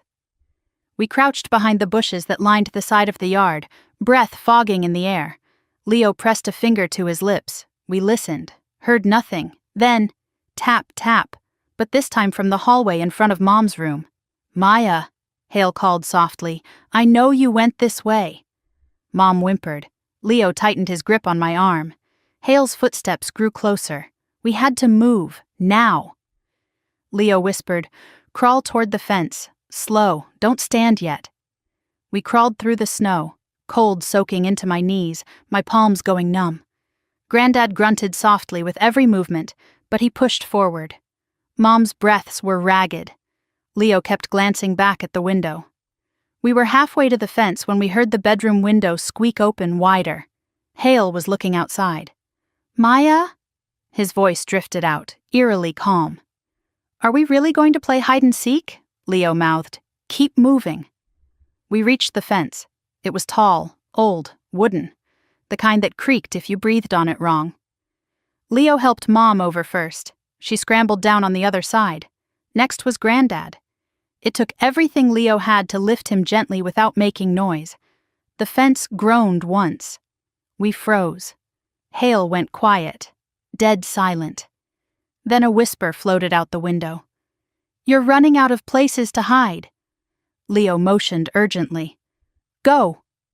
I climbed the fence next. My coat snagged on a splinter and tore, but I didn't stop. I dropped into the neighbor's yard, knees buckling in the snow. Leo followed, landing beside me. Then he pulled us all forward, through the dark yard, around the shed, and toward the neighbor's side gate. The house was blessedly dark, empty, probably on vacation for the holiday. We slipped onto the street. Leo supported Granddad as we hurried down the sidewalk, half running, half stumbling. Where's your car? Mom cried softly.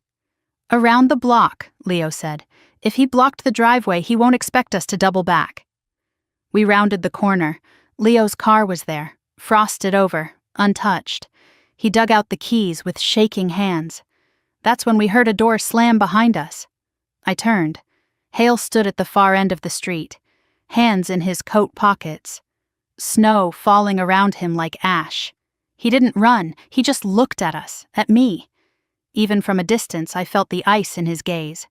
He lifted one hand and pointed at me slowly, deliberately, like marking a target. Then he smiled, not wide, not mocking, just certain. Leo yanked open the car doors. Inside, now. We piled in, Mom shaking, Granddad clutching the tin box. Leo slammed his foot on the gas and the car fishtailed in the snow before gripping the road and speeding forward. I twisted in my seat. Hale didn't chase us. He just watched, standing still, like he knew this wasn't the end, like he knew where we'd go next. Leo turned at the next intersection, speeding toward downtown lights. I held the tin box tight against my chest, heart hammering so hard it hurt. Granddad placed a trembling hand over mine. "Maya," he whispered, voice cracking with dread. "I'm so sorry." Before I could answer, Leo spoke through clenched teeth. "We're going to Alana, right now." Mom murmured a prayer under her breath. Granddad closed his eyes, and I realized with sinking certainty that Hale had no intention of catching us tonight. He wanted something else. He wanted fear. He wanted pressure. He wanted the truth to rise to the surface on its own, and he knew exactly how to force it out. Leo pulled into the underground parking garage beneath Alana's office building, the tires screeching slightly on the icy concrete. The car rolled to a shaky stop, and for a long moment none of us moved. Our breaths fogged the interior, the heater struggling to keep up with our panic. Mom wiped her eyes with trembling fingers. Did he follow us? Leo checked the rearview mirror again, jaw tight. I don't see him, but Hale doesn't need to follow. He anticipates. Granddad's breathing was shallow, ragged. I reached back and squeezed his cold hand. We're okay, I whispered. We're together. That's what matters. But deep down, I wasn't sure. Leo opened his door quietly. Let's go. Alana needs to know everything. We helped Granddad out of the car. His legs buckled at first, but he steadied himself with Leo's support. Mom followed behind, her steps unsteady, eyes darting like she expected Hale to emerge from the shadows. As we approached the elevator, my phone buzzed. A text. Unknown number. My stomach dropped before I even looked. You can run, but you are ward blood, and ward blood always comes home. My breath caught. My hands went numb. Leo glanced at the screen and swore violently. He got your number. Fantastic, just fantastic. Granddad whispered, He's closing in. The elevator dinged. I shoved my phone into my pocket, trying not to tremble visibly. When the doors opened on the 7th floor, Alana was already standing outside her office, arms crossed, expression sharp and unreadable. I saw the footage, she said, ushering us inside quickly. I saw everything. We stepped into her office and she locked the door behind us, something she hadn't done before. You look frozen, she said, gesturing to chairs. Sit. Tell me what happened. Leo unloaded everything. Hale's appearance at the house, the second car with the men, the window escape, my mother's confession, the text. Alana absorbed it all silently. When he finished, she exhaled slowly and rubbed her temples. This has escalated beyond property disputes. Mom choked out a soft apology. I didn't mean, Alana held up a hand. Mrs. Bennett, I don't have time for guilt. Your husband gave Hale your daughter's location. That puts all of you at immediate risk. Mom's face crumpled, tears streaming down her cheeks again.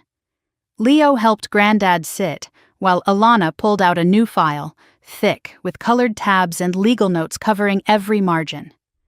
I've spent the last few hours researching, she said, and what I found is disturbing. She handed me a document, a printed article from a long-defunct science journal. Headline, The Disappearance of Project Nova. Cover-up or accident? My pulse raced as I scanned the words beneath it. Alana continued, her voice calm but tight. This article was scrubbed from most archives decades ago, but my father, God bless him, kept copies of everything. He was fascinated by scientific scandals.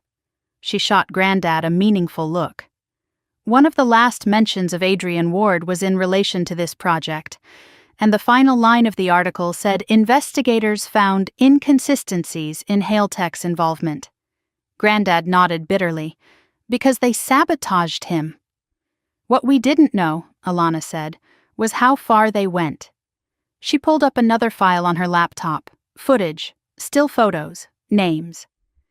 These men, Alana said, have been tied to accidental lab fires, missing scientists, and corporate espionage.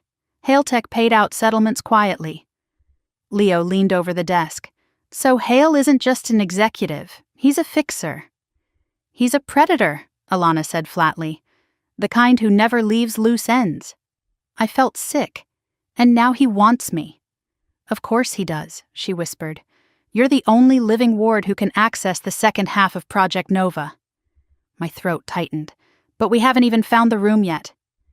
Which means he'll use pressure, she said. Manipulation, fear, people around you.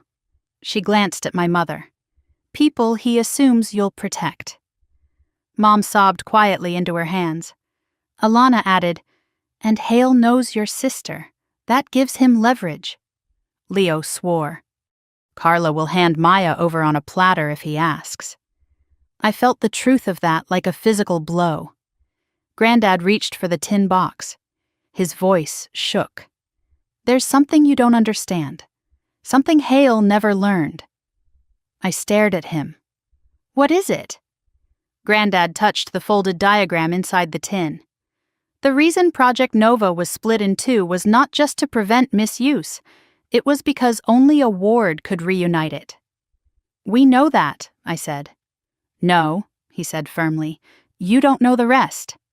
He turned the diagram over. A second layer of ink, so faded it had been nearly invisible, formed as he held it to the lamp. Letters, curved, delicate, familiar. My pulse quickened. What does it say? Granddad whispered the words like a prayer. The second door opens only to truth freely given, not stolen, not forced. Alana's eyes narrowed. Truth? Leo frowned. What truth? Granddad looked at me. Yours. My breath hitched. Mine? He nodded slowly. Project Nova's key is not technology. It's a safeguard, one my father added when he realized Hale was coming for him. The lock responds to emotional resonance, honesty, identity, the genuine heart of the bloodline. I stared at him in stunned silence. You, he said softly, must claim who you are, not who they wanted you to be. My chest tightened painfully. Mom shook her head. That makes no sense. It makes perfect sense, Alana said sharply. Your father was trying to protect the future, and Maya is the future. Before I could answer, the office lights flickered. Once, twice. Leo snapped his head up. Power outage? Alana stood immediately. No, this building has a redundant backup system. Lights don't just flicker. Granddad gripped the arm of his chair. He's here. No, Leo said, moving quickly to the door. He can't get up here without bypassing security. Alana's phone buzzed. She glanced at the screen, and her face drained of color. He already did. The text was a single line. You really should replace your night guard. He doesn't do well under pressure. My stomach dropped. Mom let out a strangled scream. Alana grabbed her coat. We're leaving, now. Leo rushed to the blinds and peeked out the window. He inhaled sharply. What? I whispered. He closed the blinds again, his face grim. Black SUV downstairs, running, and someone is leaning against it. Who? I whispered. Your father. My breath stopped. Dad? He looks shaken, Leo said, like he regrets everything. But he's waiting. For me? I whispered. For all of you, Alana said tightly. Hale wants everyone together. Mom bolted to the window, pulled the curtains aside just enough to see. and collapsed into a sobbing heap. "Jim," she whispered, hands shaking. "Oh, God, what did he do?" Granddad rasped. "He made a deal." I felt cold. "What kind of deal?" Alana answered, voice like steel. "The kind men make when they're cornered. He's offering himself as leverage, or a distraction, or bait." "That doesn't make sense," I whispered. "No," she said. "But men like your father don't think clearly under pressure. Hale promised him something: money, protection, a second chance. Who knows, but if Jim Bennett is standing guard for Hale, then the situation is worse than I anticipated." Leo turned to me. "We aren't walking to that car." "No," Alana said. "We're going out the back. We can't outrun him forever," I whispered. "You don't have to," Alana said. "You just have to get to a judge before he gets to you." My breath trembled. "Why?" "Because," she said, opening a drawer and pulling out a sealed envelope, "I have what we need." She handed it to me. "This is the petition for a temporary emergency injunction protecting you and your grandfather. If we file this tonight, Hale's actions become criminal, not civil, criminal." Leo blinked. "Can that stop him?" "No," Alana said. "But it gives us the legal right to bring federal eyes into this." "Federal?" Mom whispered. "Yes," Alana said. "Because once Nova is mentioned in a legal filing, it becomes a national concern, and Hale Tech cannot operate in the shadows anymore." Granddad stared at her with awe. "You're risking everything." "I'm doing my job," she said simply. The lights flickered again, hard this time, plunging the room into near darkness before they flared back to life. We all froze. Then footsteps echoed in the hallway. Slow, deliberate, approaching. Mom covered her mouth, trembling. "It's him!" Alana grabbed our coats. "Back exit, now, go!" Leo grabbed Granddad. I grabbed the tin box, and as we moved toward the emergency door, I heard Hale's voice from the hallway, calm and cold and terrifyingly close. "Maya, I'm done knocking." The doorknob rattled, the metal bent, and then the door began to open. Leo yanked the emergency exit door open just as the main office door behind us groaned under the weight of Hale's strength. The sound was unnatural, metal bending, straining, surrendering. We spilled into the dimly lit service corridor, the heavy door slamming shut behind us. Alana locked it with trembling fingers, then grabbed the handle of the stairwell door and hissed, "Down, fast!" We hurried down concrete steps that echoed too loudly, each footfall sounding like a beacon for whoever might be following. Granddad clung to the railing with one hand, to Leo's arm with the other, his breath ragged. Mom stumbled more than she walked, sobbing quietly as she descended. I held the tin box to my chest so tightly the metal edges dug into my palms. Above us, the emergency exit rattled. Then, a single metallic bang vibrated through the stairwell. Hale had found the door. Alana's voice was a harsh whisper. "Move!"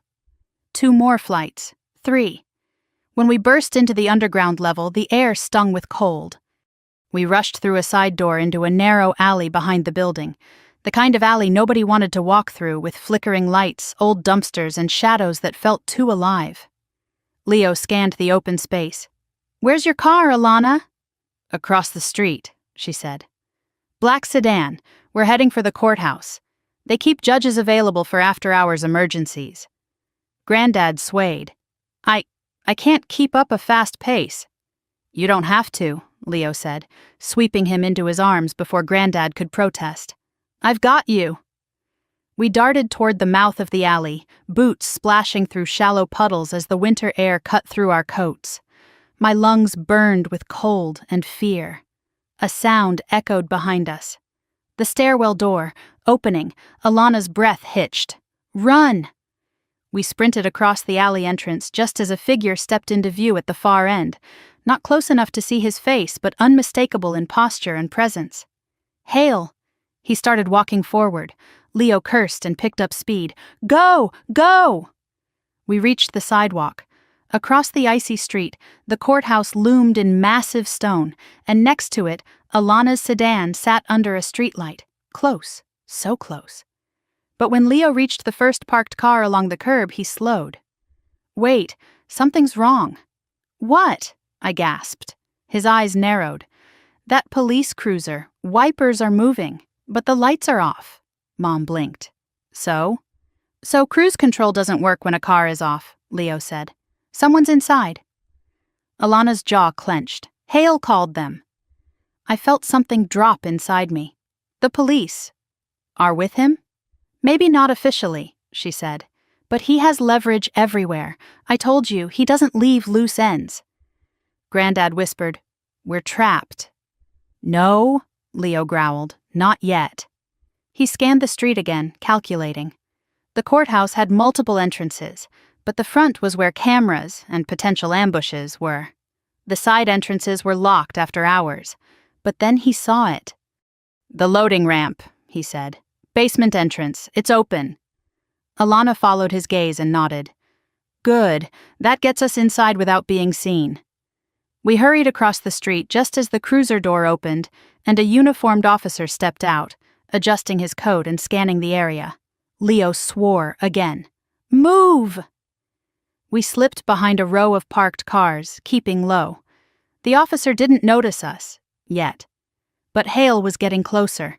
The sound of his measured footsteps on pavement was unmistakable. We reached the courthouse ramp just as wind gusted fiercely, blowing snowflakes sideways in sheets. The ramp descended underground to a metal service door left slightly ajar. A single dim bulb cast a weak circle of light. Leo pushed the door open carefully. Go inside. I'll follow. He let Mom and Granddad enter first, then me, then Alana. The moment Leo stepped through, he gently shut the door. Darkness enveloped us, except for the faint glow ahead. A long corridor, pipes overhead, concrete walls. We moved quickly, our footsteps hollow but steady. Alana whispered, If we get to the records room, I can access the emergency filing system. Once the injunction is logged, it becomes part of the federal database. And that helps how? I asked breathlessly. Because Hale Tech can't erase federal records, she said. They can erase people, but not that. We turned a corner and froze. A second police officer stood at the end of the hall. He wasn't surprised to see us. He stepped forward slowly. Ms. Bennett? Ms. Ward? Ward. Hearing my name like that hit me like a slap. He continued, voice too polite. I'm here to escort you. Alana stepped in front of me. Officer, this is a protected client. He held up a hand. Ma'am, please don't make this complicated. Leo moved between us and the officer, fists clenched. We're not going anywhere with you. The officer's eyes flicked to Leo. Something cold passed through his expression. Son, I'm not here to arrest anyone. I was instructed to bring Ms. Bennett to a safe car. Mom stepped forward, almost hopeful. A safe car? Granddad croaked. Don't trust him.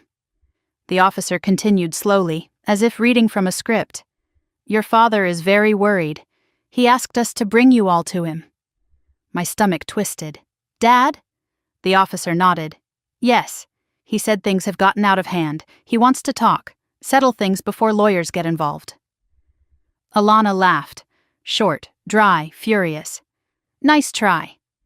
The officer's jaw tightened. Ma'am, he's your father. He wants a peaceful resolution. I stepped backward, shaking my head. My father doesn't call the police. He hides behind them. Ms. Bennett, the officer said softly, if you resist, this becomes a legal matter. No, Alana said sharply. It becomes entrapment. The officer's hand moved toward his belt. Not his gun, but his radio. Leo stiffened. Don't. The officer hesitated, then lowered his hand. And that's when we heard it. Footsteps behind us. Footsteps in front of us. We were boxed in from both ends. Hale was no longer alone. I felt my breath hitch. What do we do? Alana whispered. Only one thing. She grabbed my arm and shoved the tin box into my hands. Run! Before I could react, she slammed her shoulder into the officer in front of us, knocking him sideways with a startled grunt. Leo grabbed Granddad and pulled him toward a narrow maintenance door to our right. Mom stumbled after him. Alana shouted, "Maya, move!" I ran. The corridor blurred as I sprinted toward the door Leo was holding open. Behind me, the officer yelled, "Stop! Stop right there!" I didn't stop. Leo yanked me through the doorway and slammed the door shut. "This way." We raced down a steep concrete staircase that seemed to go deeper underground than anything above had suggested. Mom panted desperately. "Where does this lead?" "The old archives," Alana said, breathless as she ran beside me. "They were sealed off years ago. Hale won't know the layout." We reached the bottom of the stairs and burst into a cavernous room lined with old shelves, dusty file boxes, broken furniture. It smelled of mold and history.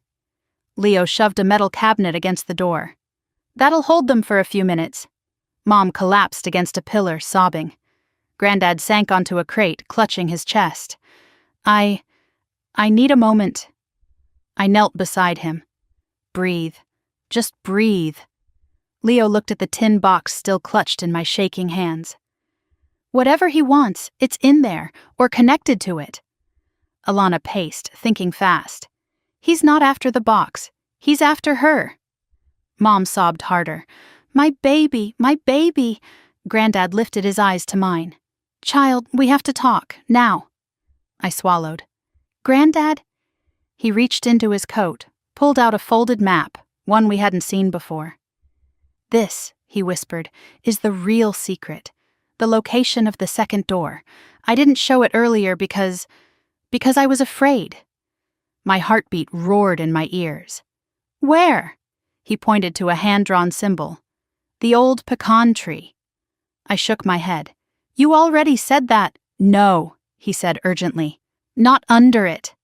Then the floor vibrated, footsteps overhead, dozens of them. Granddad whispered, "The door is in the tree." Before I could ask what that meant, the overhead door shuddered violently. Hale's voice echoed through the metal. "Maya, stop running." Leo grabbed a rusted pipe like a weapon. Alana pulled out her phone, dialing emergency numbers again and again. Mom covered her ears. Granddad pressed the map into my hands. "If anything happens to me, if anything happens tonight, you must go to the tree." The metal door screeched as someone pried it open. "Maya," Hale called, calm as death. "Open the door." I stood frozen, then something inside me cracked. Not fear, but resolve. "No," I whispered. Leo stepped beside me. "We're not giving him anything." Alana positioned herself like a shield. Mom sobbed. Granddad whispered a prayer. The door above tore open with a scream of metal, and Hale stepped inside the dark room, no longer knocking, no longer coaxing, but hunting. Hale stepped into the dark archive room as if he owned it, the weak overhead bulbs casting his tall frame into long, predatory shadows. His coat brushed against the scattered shelves, his shoes silent on the concrete floor. He wasn't out of breath. He wasn't rattled. He looked like a man arriving precisely on schedule. Mom whimpered and sank behind a wooden crate. Leo lifted the rusted pipe higher, muscles tight, ready to swing if he had to. Alana positioned herself beside him, blocking Hale's line of sight to me and Granddad. But Hale didn't look at any of them. He looked only at me. "Maya," he said softly, "why do you keep running? You know you'll end up right where you started." Leo spat. "Stay back." Hale didn't even spare him a glance. "If I wanted to stop him," he murmured, "he wouldn't be standing." Granddad clutched my arm.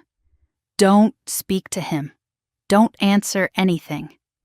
I held the tin box against my chest, pulse hammering so hard I swore Hale could hear it. Hale stepped forward. "Put that down, Maya. It's not important anymore." Alana narrowed her eyes. "Then why chase us?" He smiled, cold, sharp, "Because Maya has something far more valuable." Leo shifted. "She has nothing for you." "Nothing?" Hale repeated, amused. "She has the bloodline. She has the key. She is the key." Granddad surged forward with surprising strength. "You know nothing about her." Hale tilted his head, I know her better than you think, Elias. Better than even her parents. Better than her sister. You see, Carla told me everything once I persuaded her to trust me. Mom gasped. You manipulated Carla? She's just a girl. Hale laughed, a low, icy sound. She's a woman who believes she deserves the world. Easy to control. And your husband? He shrugged. He was even easier. Mom covered her mouth, shaking. Hale's gaze returned to me. Your family is so predictable, Maya. But you still surprise me. His eyes flickered with something colder. You remind me of Adrian. Granddad stiffened. Don't say his name. He was stubborn, too. Hale's voice dropped to a whisper. Brilliant, but stubborn. Leo stepped forward. Leave, now. Hale sighed. I don't want to hurt any of you, truly. I want cooperation. I'm offering protection, stability, wealth. Alana barked a humorless laugh. You're offering coercion, extortion, and kidnapping. He gave her a flat look. Lawyers always dramatize. Footsteps thudded down the hallway behind him. 2 men appeared in the stairwell, dressed in security uniforms that were absolutely not from this building. Hale Tech's private operatives. They blocked the only exit.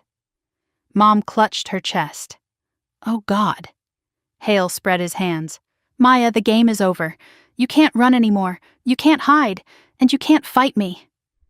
I swallowed hard, voice trembling. What do you want? Granddad hissed. Don't ask him.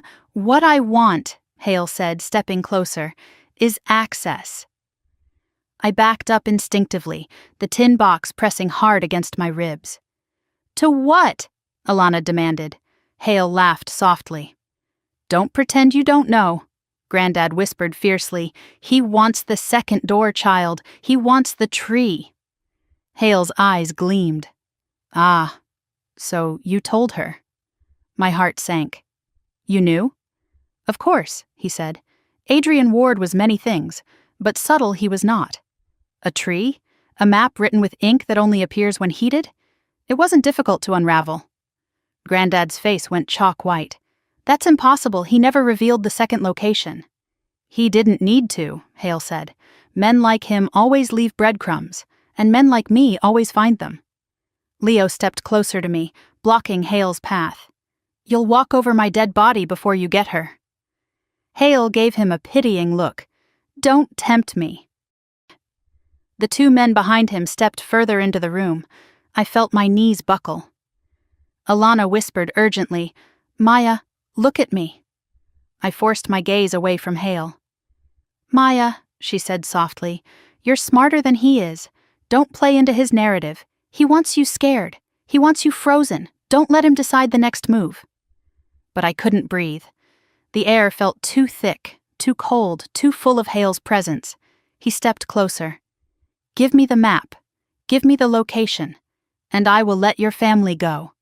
Don't trust him, Leo growled. Hale shrugged. I always keep my word. Granddad barked a harsh laugh. Your word killed my father. A flicker crossed Hale's face, the first crack in his composure. Your father destroyed himself. I merely guided the outcome. Something inside me snapped. Stop, I said, voice shaking but loud enough to echo against the concrete pillars. Don't you dare speak about him like that. Hale raised an eyebrow. You barely knew him. I know enough, I said, stepping forward despite Leo's arm trying to hold me back. I know he believed in something bigger than you, bigger than Hale Tech, bigger than greed. Hale's eyes narrowed. And what did that belief get him? Oblivion, his name erased, his work stolen, his legacy buried. He kept it from you, I whispered. That's his legacy. The words hung between us. Hale's jaw clenched. Bring me the map, Maya. No, I said. Alana stared at me with a mix of fear and respect. Hale exhaled slowly, almost sadly. I didn't want it to go this way. He lifted a hand. His men stepped forward. Leo raised the pipe. Alana reached for another heavy object on the floor. My heart raced so violently I thought it would burst. I clutched the tin box, and then something strange happened. A soft hum, faint, barely there, but real. The box vibrated lightly in my hands. Granddad gasped. "It's activating!" "What?" Leo whispered. "The ink," Granddad said, eyes wide. "The bloodlock reacts to stress, to fear, to lineage. Maya, it's responding to you." Hale's eyes widened in shock. No, that's not possible." Glowing lines began to appear faintly on the map inside the box, soft, golden, pulsing like a heartbeat. A symbol appeared near the tree's drawing. A symbol I had never seen before. A circle, a door, a warning, and a phrase in my great-grandfather's handwriting: "When the blood awakens, the path unlocks." Hale stepped forward, desperate now. "Give me that map." "No," I whispered. His men lunged. Leo swung the pipe, hitting one in the shoulder. The man staggered, but didn't fall. Alana smashed her makeshift weapon against the other's arm, buying us seconds. Hale surged toward me. I backed up, heart pounding, gripping the tin box like a shield. Granddad shouted, "Maya, the exit on the left!" I turned, a rusted metal door half hidden by old filing cabinets. Leo shoved one of the attackers aside and raced toward the door, grabbing the handle. "It's open!" Alana pushed Mom forward. "Go, now!" Hale roared. "Stop her!" But momentum was on our side now. Mom slipped through the door first. Granddad followed, Leo supporting him. Alana grabbed my arm, pulling me as Hale lunged. His fingers brushed mine, cold, hungry, certain. "Maya!" I shifted my weight and threw myself through the doorway as Leo slammed the metal door shut behind us. We heard Hale crash into the other side, pounding his fists against the metal, but the lock clicked, a thick final sound. Then silence. Granddad slumped against the wall, trembling. "Child, you unlocked it. The path is open to you." Leo gasped for breath, eyes wild. "Where does this go?" Alana checked the emergency map on the wall. Her voice shook. "It leads outside the courthouse, straight toward the riverfront." Mom whispered, "Why there?" Granddad stared at the map glowing faintly inside the tin. "To get to the tree," he whispered. "To the second door. To finish what Adrian started." I exhaled, gripping the tin box. Hale's distant shouting echoed faintly behind the metal door. He would break through soon. And when he did, he'd come for me with everything he had. But for the first time, I wasn't paralyzed by fear. I knew where we had to go, and I knew what I had to do. "Let's go," I said, lifting the tin box. "We're going to the tree." The metal door behind us shuddered again, Hale's fists pounding against it with furious precision. The sound echoed down the narrow emergency passageway, each strike vibrating through the concrete walls like a warning. We moved as fast as Granddad's frail body allowed, our feet splashing through shallow puddles left by leaking pipes. The air smelled of rust and old dust, and every flickering bulb above us felt like it could die at any second. "Keep going," Alana whispered harshly. "The passage should end in a service tunnel beneath the riverfront." Mom stumbled over debris, but Leo steadied her without slowing. Granddad leaned against me, his breath wheezing in short bursts.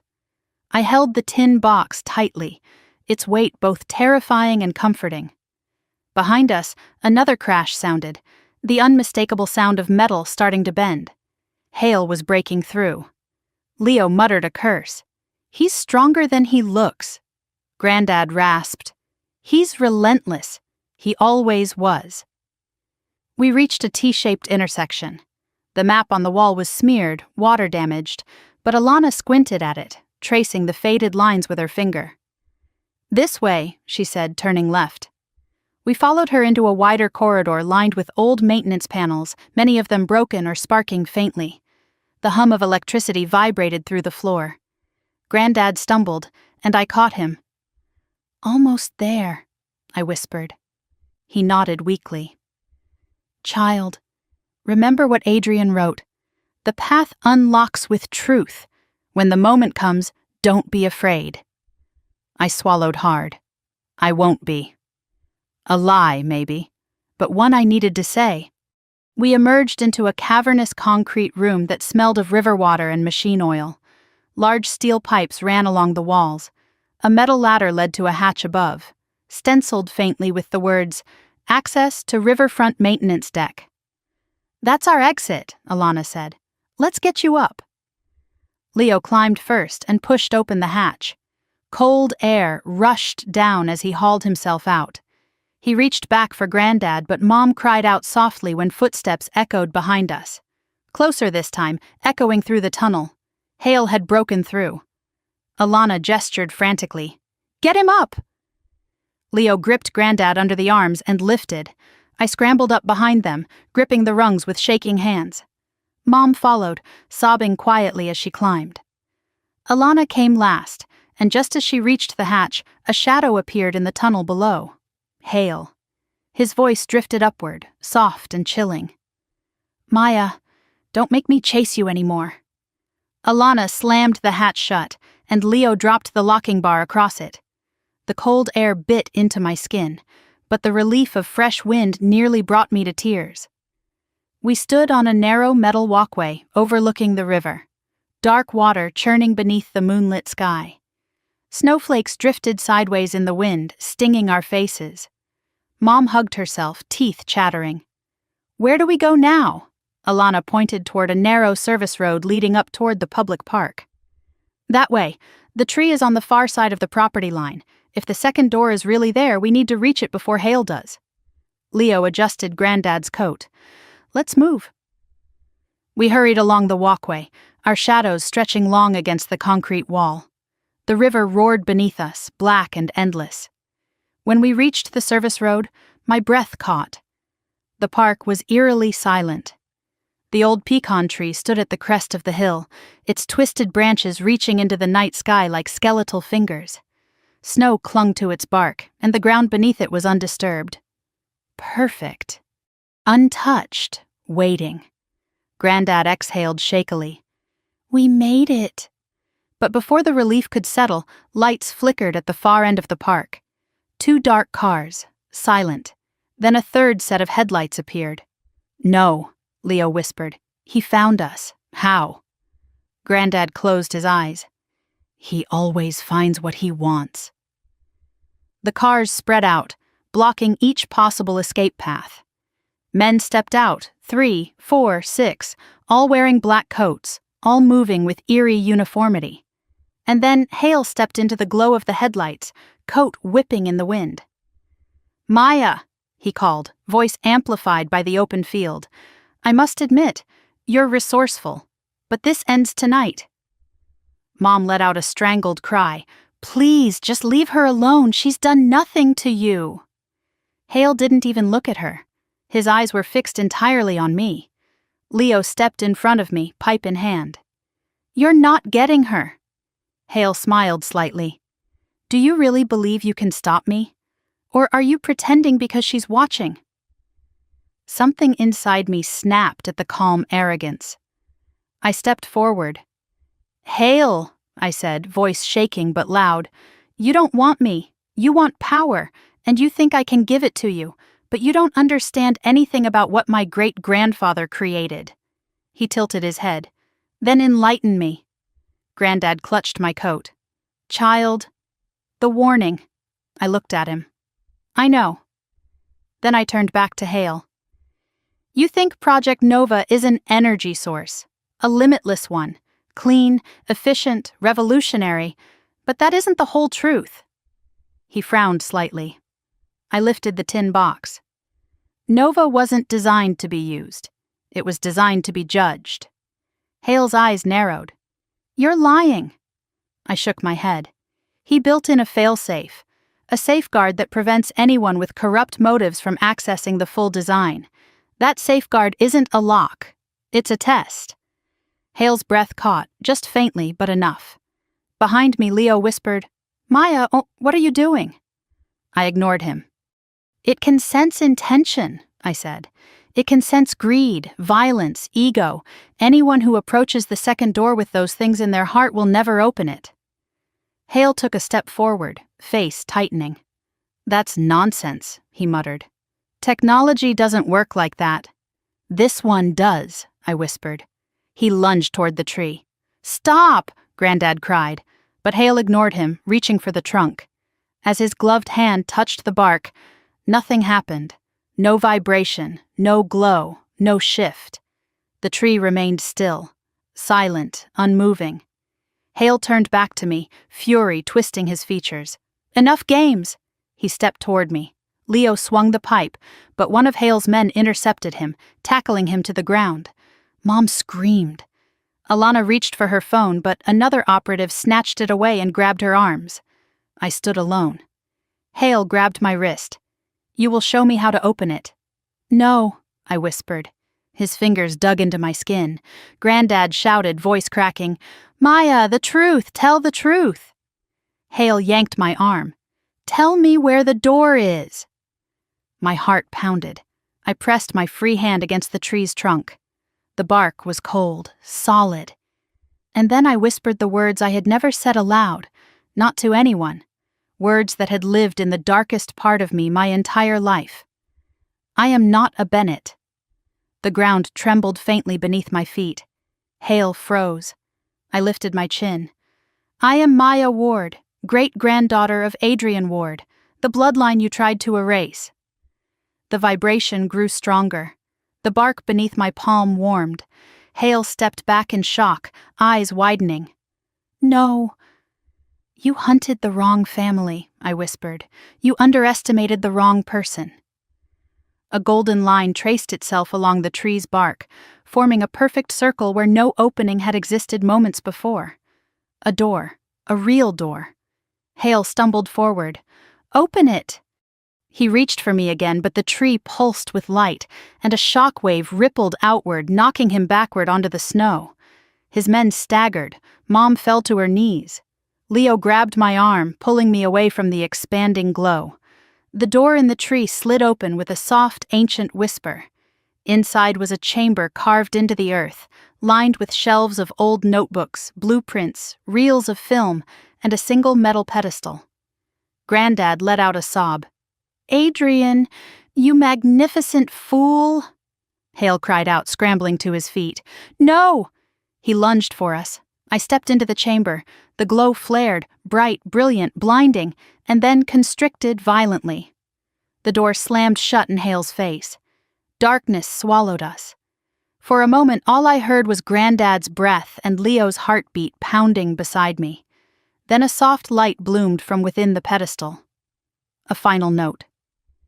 In my great-grandfather's handwriting, truth chose you. Protect what matters. Destroy what does not. I closed my eyes. Outside, we heard Hale screaming. Wild, furious, desperate, but the tree did not open for him. It never would.